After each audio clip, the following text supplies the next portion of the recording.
Hey guys, আজকে আমি নিয়ে এসেছি পাওলো কোয়েলহোর দারুণ অনুপ্রেরণামূলক বই দ্য অলচেমিস্ট এর বাংলা সারাংশ। এই বইটা আমাদের শেখায় স্বপ্নের পেছনে ছোটা আর নিজের ভেতরের শক্তিকে চিনে নেওয়া। চল শুরু করি গল্পটা। এক ছিল আন্দালুসিয়ার রাখাল ছেলে সান্তিয়াগো। তার একটা স্বপ্ন বারবার আসত, মিশরের পিরামিডের কাছে গুপ্তধন আছে। সে বিশ্বাস করল এটাই তার ভাগ্যের ডাক। যাত্রার শুরুতেই তার সাথে দেখা হয় এক বুড়ো রাজার। রাজা তাকে বলে, প্রত্যেক মানুষের জীবনে একটা স্বপ্ন আছে, আর যখন তুমি সত্যিই কিছু চাইবে পুরো মহাবিশ্ব তোমাকে সাহায্য করবে। এই রাজা তাকে 2টা জাদুকরি পাথর দেয়, ইউরেম আর সুমেম। যাত্রা করতে গিয়ে সান্তিয়াগোর টাকা চুরি হয়ে যায়, কিন্তু হাল ছেড়ে না দিয়ে সে এক স্ফটিক ব্যবসায়ীর দোকানে কাজ শুরু করে।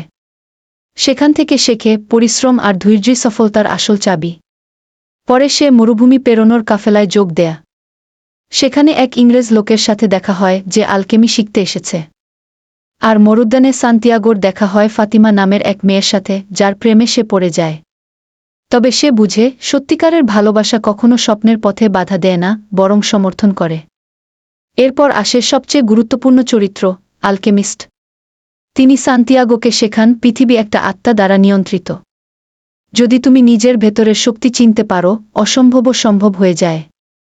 অবশেষে সান্তিয়াগো পিরামিডে পৌঁছে, কিন্তু সেখানে ডাকাত তাকে মারধর করে।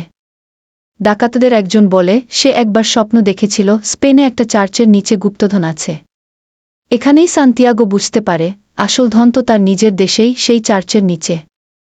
সে ফিরে যায় আর খুঁজে পায় গুপ্তধন। কিন্তু আসল শিক্ষা, গুপ্তধন শুধু সোনা বা রত্ন নয়, বরং যাত্রার অভিজ্ঞতা, শেখা আর নিজের ভেতরের শক্তি চিনে নেওয়াই আসল ধন।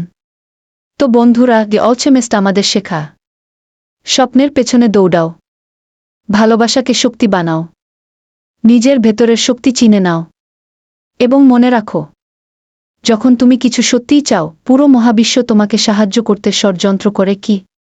যদি ভিডিওটা ভালো লেগে থাকে একটা লাইক দাও আর কমেন্টে জানাও তুমি কোনো বইয়ের সারাংশ দেখতে চাও। আর হ্যাঁ, সাবস্ক্রাইব করতে ভুলো না।